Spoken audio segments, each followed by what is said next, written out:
The Aria Awards are a big event, and not only for the Australian music industry. Proudly sponsored by Big Pond, Olay Total Effects, KFC Hot Rods and Chupa Chups. Those were the ads seen by more than 1 million viewers of Channel 10's Aria coverage. But what about the ads that many viewers didn't see?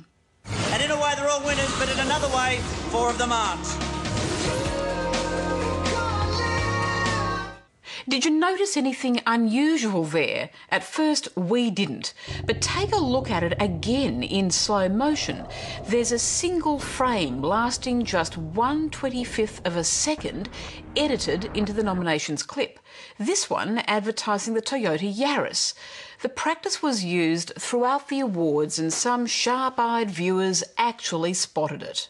While watching a video recording of the Arias, my 12 and 13-year-old children noticed KFC flashing up on the screen. The other Aria sponsors were also inserted using the same technique. There was Telstra,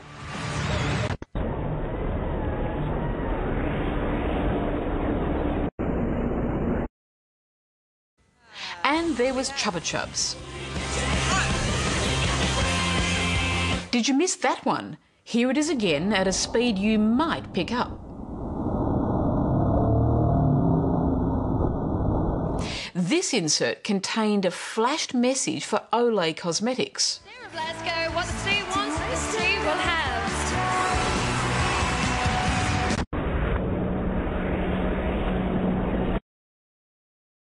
I just watched a video of it on YouTube which clearly showed Olay flashing very quickly on screen during the list of nominees.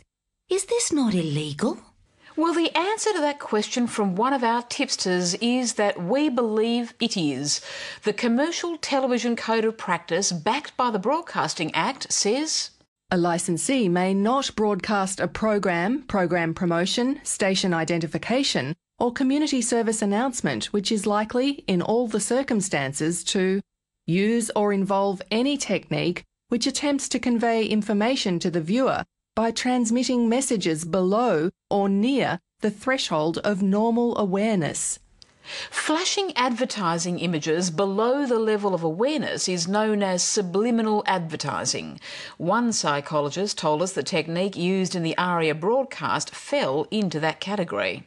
In laboratory settings, psychologists can use exposures of about 10 to 55 milliseconds without viewers becoming consciously aware of the stimuli.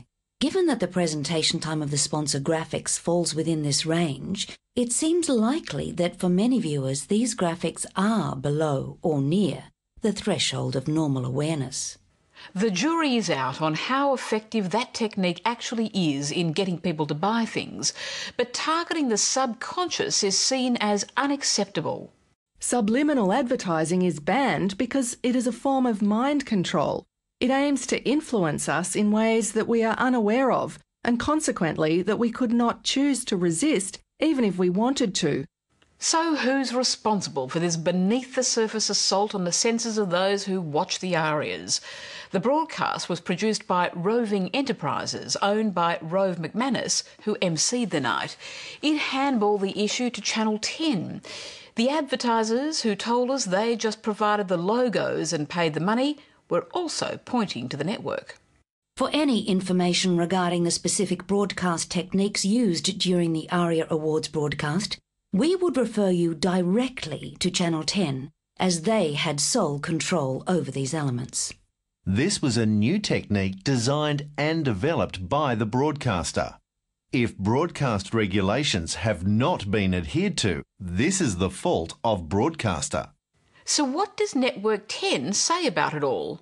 Well, for a start, it insists this is neither subliminal nor near subliminal advertising. Network 10 prefers to call it a different creative treatment, i.e. the rapid cut image to reinforce the sponsor's association. Rapid cuts are creatively consistent with the look and feel of music presentations.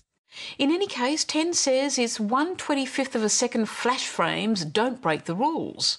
These do not constitute television commercials under the Television Industry Code of Practice. Their use in this manner is permitted under the code.